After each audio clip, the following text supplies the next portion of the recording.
अस्सलाम वालेकुम। आज इस वीडियो के अंदर हमने टाइम कॉम्प्लेक्सिटी को फाइंड आउट करना है कि किसी भी एल्गोरिथम की टाइम कॉम्प्लेक्सिटी क्या होती है। अब टाइम कॉम्प्लेक्सिटी होती क्या है, अब ये बात कर लेते हैं। फॉर सपोज मेरे पास एक एरे है जो प्रीवियस एरे है 3, 2, 1। अब ये वो एरे है। अब जब मुझे इसको सॉर्ट करना है सिलेक्शन सॉर्ट के अंदर कि कितना टाइम लेगा ये कोड इसको सॉर्ट करने के लिए, तो वो कहलाती है टाइम कॉम्प्लेक्सिटी। ठीक है। अब आपने यहाँ पे सिंपल देखना ये है कि आपको कितना टाइम लेगा ये कोड को सॉल्व करने के लिए। तो हमने यहाँ पर इसको जनरलाइज फॉर्म के अंदर इसकी टाइम कॉम्प्लेक्सिटी निकालनी है। ठीक है। अब यहाँ पे कॉस्ट क्या है और नंबर ऑफ़ टाइम्स क्या है। अब कॉस्ट वो है, फॉर सपोज आपका जो कंप्यूटर है या कोई भी लैपटॉप है उसके अंदर प्रोसेसिंग स्पीड कुछ सबकी अलग अलग होती है। किसी का प्रोसेसर हाई स्पीड का होता है, किसी का लो स्पीड का होता है। ठीक है। वहाँ पर जो वैल्यू है डिफ़र करती हैं। क्या मैं कहूँ कि मेरे पीसी के अंदर ये जो वैल्यू आ रही है कॉस्ट टाइम इतना आ रहा है और आपके पीसी में इतना टाइम आ रहा है, तो मैं कह सकता हूँ कि मेरा एल्गोरिथम इफेक्टिव है, आपका एल्गोरिथम इफेक्टिव नहीं। जबकि कोड यही है, एरे वही है, बस आपकी जो मशीन के ऊपर जो असर पड़ रहा है वो कॉस्ट की वजह से पड़ रहा है। ठीक है। तो कॉस्ट का मतलब यहाँ पे इन टर्म ऑफ टाइम होता है। तो अब यहाँ पर इसको सॉल्व करने का तरीका देखते हैं क्या है। सबसे पहले आपने यहाँ पर नंबर ऑफ लाइन गिननी कितनी है, 1, 2, 3, 4, 5, 6। तो आपके पास लाइन कितनी है, 6। तो आपने सिंपल क्या करना है, आपने C1, C2, C3, C4, C5 और C6 आपने सिंपल ये काम कर लिया। तो आपका समझे कॉस्ट आपने निकाल ली है। अब आपको काम करना है यहाँ पर नंबर ऑफ़ टाइम्स के लिए। अब नंबर ऑफ़ टाइम्स हमें ये बताता है कि जो ये कोड है ये कितनी मर्तबा चलेगा। ठीक है, ये कोड कितनी मर्तबा चलेगा। तो आपको एक हिंट देता हूँ कि सबसे पहले आपको क्या काम करना है। सबसे पहले आपको काम करना होगा बॉडी के लिए। तो बस जब भी आपको काम करना पड़ेगा तो आप देखें तो ये लूप बन गया। ठीक है। तो इसका मतलब ये है कि ये इसकी बॉडी आ गई है। जब ये बॉडी आ गई है, अब आपको जो रन टाइम एनालिसिस जब करना है इसका, तो आपने सबसे पहले कोड को देखना है अपने, जो आपकी कंडीशन है। ठीक है। ये देखिए कंडीशन कहाँ से स्टार्ट हो रही है कहाँ तक ख़त्म हो रही है। आपको मैं एक सजेशन दूंगा कि आप क्या करें, आप एक एरे बना लें छोटा सा, जिसके अंदर 3 हो या 4 ब्लॉक्स हो। ठीक है। तो देखें हम यहाँ स्टार्ट कहाँ से हो रहा है, 1 से। तो 1 से स्टार्ट हो रहा है, कहाँ तक जा रहा है, फॉर सपोज मैंने ये कंसीडर कर लिया, 1 से स्टार्ट हो रहा है और जा कहाँ रहा है, 3 - 2। तो ये 2 तक जा रहा है। ये एक फॉर सपोज मैं इसको एक और बड़ा कर लेता हूँ, मैं यहाँ पे 9 ले लेता हूँ। ठीक है। तो यहाँ पर 4 एरे हो गए, तो 1, 2, 3, 4। तो 4 में से एक गए, 3। तो ये कितना टाइम चलेगा, 3 टाइम, एक मरतबा लूप होगी। फिर ये पहली इटरेशन के लिए काम हो गया मेरा। फिर ये दूसरी इटरेशन के लिए मैं काम करूँगा तो कहाँ से चलेगा, फिर जब आई की वैल्यू 2 होगी तो 2 से कहाँ तक चलेगा, n-1 तक, 3 तक। मीन्स से देखें कितना टाइम चला है, ये चला है 1 टाइम, 2 टाइम, 3 टाइम। ठीक है। फिर ये कितनी मरतबा चला है, एक मरतबा, 1 स्टार्टिंग फ्रॉम 2 एंड ये 3 तक। तो ये 3 मरतबा चला है, ये 2 मरतबा चला है। अब आप क्या करें, स्टार्टिंग पॉइंट तो आपने ले लिया, अब आप सीधा जाएं इसके एंडिंग पॉइंट पे। एंडिंग पॉइंट क्या है, आखिरी वाला एलिमेंट। आखिरी वाला एलिमेंट क्या है, 3। जो 4 होगा, तो 4 में से एक मरतबा गया तो 3, तो मीन्स कि एक मरतबा चलेगा। तो आप यहाँ कह सकते हैं कि जो स्टार्टिंग कहाँ से हो रही है, 1 से हो रही है, लेकिन जा कहाँ रहा है, n-1 तक लूप चल रही है। देख रहे हैं कि स्टार्टिंग कहाँ से हो रही है, 1 से। अगर मैं इसका समीशन निकालूं, देखें स्टार्टिंग पॉइंट क्या है, मेरे पास 1 से स्टार्ट हो रहा है और जा कहाँ तक रहा है, 3 तक। मीन्स का जो बॉडी है वो कितनी मरतबा चल रही है, n-1 टाइम तक चल रही है। जो मैंने आखिरी में वैल्यू डाली है एरे की पूरी 4 तो डाल दी मैंने, तो 4 में से एक गए, 3। तो मैंने देखा कि कितनी मरतबा चल रही है एरे। मीन्स की एरे चल रही है 1 से लेकर 3 तक, n-1 तक। तो मैं यहाँ पे जहाँ जहाँ इसकी बॉडी होगी, यहाँ पे C2 के अंदर मैं क्या लिख दूंगा, n-1। और यहाँ पर इसकी बॉडी जो होगी n-1। अब देखें मैंने इसकी बॉडी में क्यों नहीं लिखा, क्योंकि बिकॉज यहाँ पे एक और फॉर लूप चल रहा है जिसके ऊपर ये n-1 डिपेंड करेगा। ठीक है। और आपने याद रखना जो कंडीशन है वो हमेशा एक टाइम ज़्यादा चलती है। कैसे, फॉर सपोज के जे की वैल्यू हो गई यहाँ पर 4 हो गई, यहाँ पर आकर। ठीक है। जे की वैल्यू 4 हो गई, अब वापस ऊपर जाएगा तो जे की वैल्यू 5 तक। अब लेकिन चलना कहाँ तक था, n तक। लेकिन फिर से वहाँ पे आके कंडीशन फॉल्स कर देता, फिर यहाँ पे जो हमारे पास स्वैप की कंडीशन चलती है। तो यहाँ पर कितनी मरतबा चलेगा, n-1 प्लस 1 टाइम चलेगा। और ये मैंने खुद ऐड किया, तो ये किसके बराबर हो गया, n टाइम। तो ये कंडीशन कितनी मरतबा चलेगी, n टाइम चलेगी। अब हमने बात करनी है जे के लिए। अब जब इनर फॉर लूप कहाँ से कहाँ तक चलेगी, अब हमने बात करनी है इसकी बॉडी के लिए। अभी हम बात करेंगे इसकी बॉडी के लिए। ठीक है। अब हम बात कर रहे हैं इसकी बॉडी के लिए।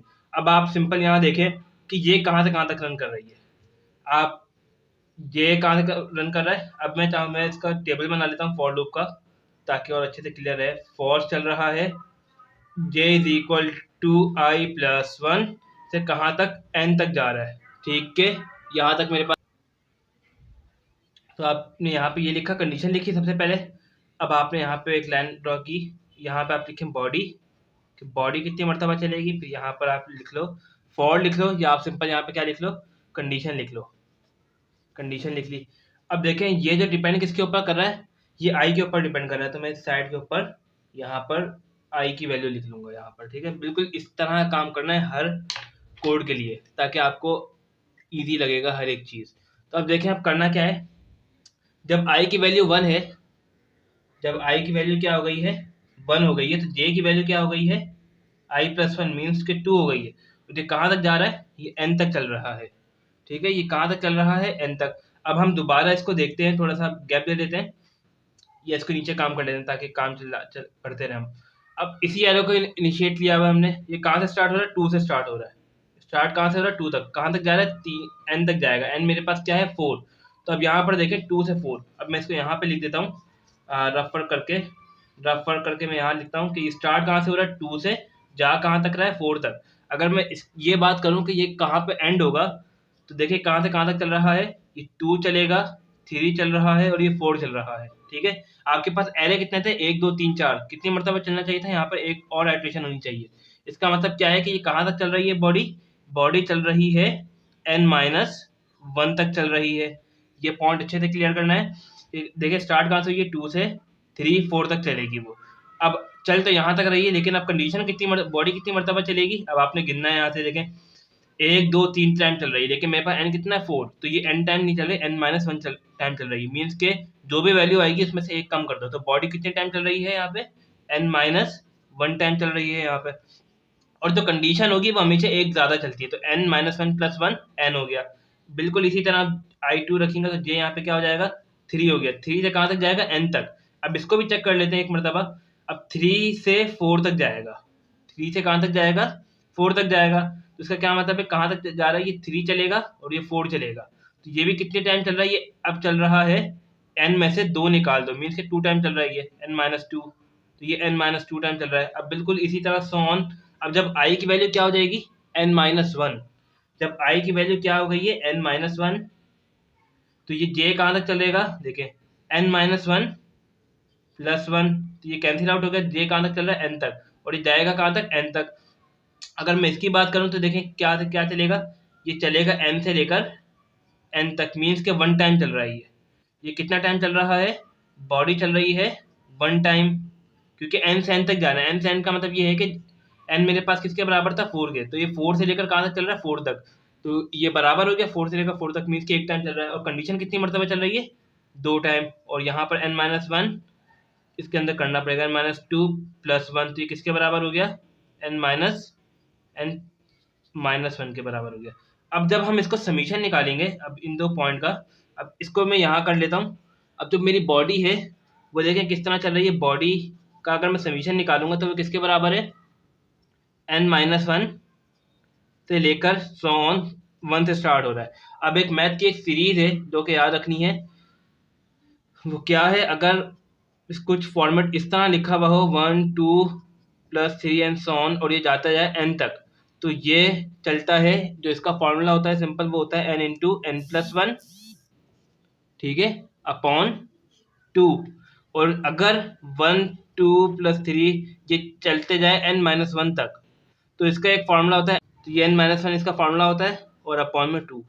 आपने बस अब ये चीज़ें देखनी है, क्लियर हो गई ये चीज़ें। अब बॉडी यहाँ से कहाँ तक चल रही है, n into n minus one. अब तो बॉडी में क्या लिखूंगा, जो ये बॉडी है मेरे पास फॉर लूप की, जो ये वाली बॉडी है, तो ये दिख रही है, तो मैं यहाँ पे कौन सी वैल्यू लिखूंगा, क्योंकि बॉडी चल रही है मेरे पास n into n minus one.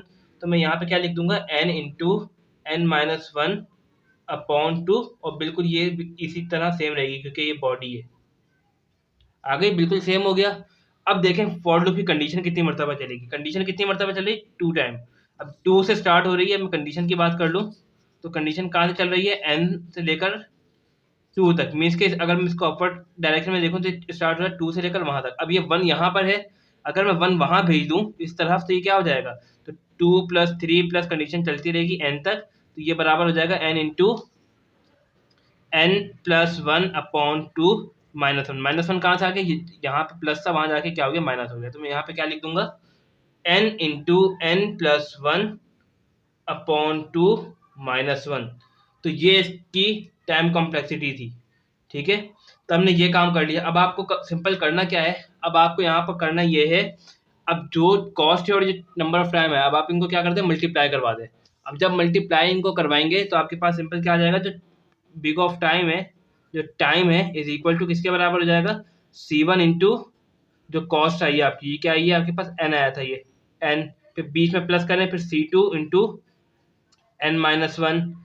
अब ये हम किसके लिए काम कर रहे हैं, ये वॉट स्क्वायर के लिए काम कर रहे हैं, क्योंकि हमने यहाँ पर चीज़ें उल्टी एरर लिया हुआ था, तो हम यहाँ पर काम कर रहे हैं वॉट स्क्वायर के लिए। तो सिंपल यहाँ पे मैं 9 नहीं, यहाँ पे 0 ले लेता हूँ, ताकि ये पूरा का पूरा वॉट स्क्वायर बन जाए मेरे पास। ठीक है, अब देखें यहाँ पे क्या, C3 multiply by n into n-1/2। ठीक है, फिर बीच में प्लस दोबारा, फिर C4 into n into n-1/2। अच्छा, यहाँ पे -1 और है और ये +1 है। C3 है हमारे पास, ये हमारे पास फॉर्मूला था इसका, एंड यहाँ पर प्लस C5।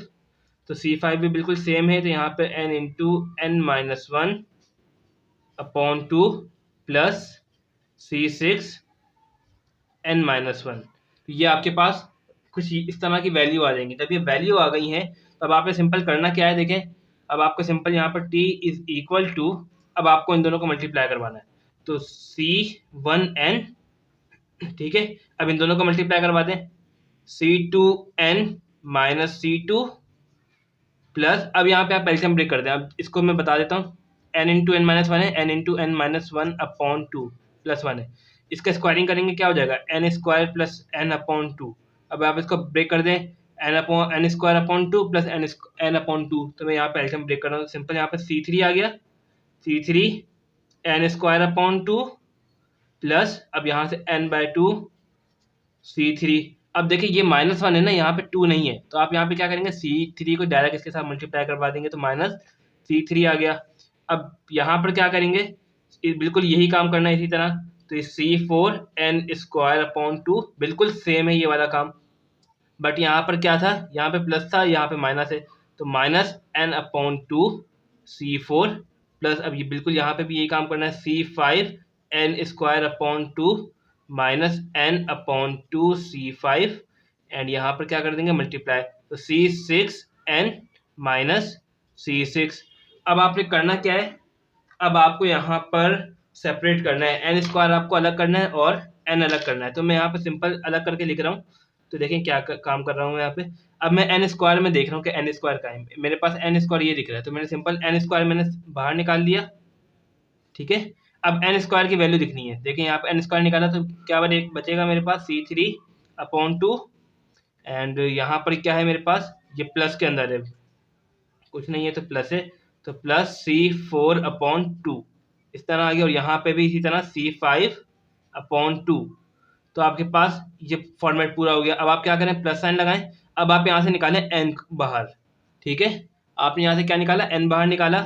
अब देखें n कहाँ कहाँ है, यहाँ पर है C1, एंड यहाँ पर है प्लस C2, एंड n यहाँ पर है, n कॉमन निकल गया, C3/2 प्लस C3/2, एंड यहाँ पर है आपके पास -C4/2 एंड यहाँ पर देखें क्या है, -C5/2 और प्लस C6। ठीक है, प्लस C6 आ गया आपके पास, तो ये बंद हो गई ब्रैकेट। अब ये कंडीशन को इग्नोर करें, ये नीचे जो ब्लैक मार्कर से काम करना है उसके ऊपर फोकस करना है। तो अब यहाँ पर क्या बचा, अब यहाँ पर हमने लिखना है कांस्टेंट की वैल्यू जो सिर्फ सिंगल टर्म में लिखे हुआ हो। तो देखें यहाँ पे माइनस से, अब आप पहले यहाँ पे प्लस ही लगा लें, और आप ब्रैकेट के अंदर जो भी काम करना है उसके अंदर काम करना है। तो ये -C2 है, फिर ये -C3, एंड यहाँ पर देखिए कोई है वैल्यू, यहाँ पे -C6। तो आपके पास ये इसका फॉर्मेट आ गया। अगर मैं इसको जनरल फॉर्म में लिखूंगा तो क्या ये इस तरह बनेगा, t इज इक्वल टू देखें n स्क्वायर है, इसको मैं कॉमन ले लेता हूँ, इसको मैं फॉर सपोज मैं ए ले लेता हूँ, ठीक है, एन स्क्वायर ए, और यहाँ पर जनरल फॉर्म के अंदर ए आ गया, यहाँ पे एन आ गया, और इसको मैं इस फॉर्मेट को बी ले लेता हूँ, एंड इस वाले को मैं क्या ले लेता हूँ, सी ले लेता हूँ। तो आप देखें यहाँ पे क्वाड्रेटिक इक्वेशन बन गई है। तो क्वाड्रेटिक इक्वेशन हमें ये बताती है कि जो टाइम कॉम्प्लेक्सिटी है कि किस तरह इसका जो टाइम है बढ़ेगा। फॉर सपोज कि एक ग्राफ यहाँ पर मेरे पास ये है, वो टाइम कॉम्प्लेक्सिटी इसकी इस तरह बढ़ेगी। क्वाड्रेटिक फॉर्मूला है ये मेरे पास, तो एन स्क्वायर जब भी आता है तो इसका ग्राफ कुछ इस तरह का बनता है, ये कर्व की तरह बनता है। तो इसका मतलब ये है कि जो इसका टाइम है रैपिड इंक्रीज आएगा, लीनियरली इंक्रीज नहीं आएगा। तो आई होप समझ आ गया होगा आज का ये टॉपिक, और अच्छे से क्लियर हो गया होगा। अगर कुछ चीज़ इसके अंदर समझ ना आए तो आप कमेंट सेक्शन में बता सकते हैं। Thank you.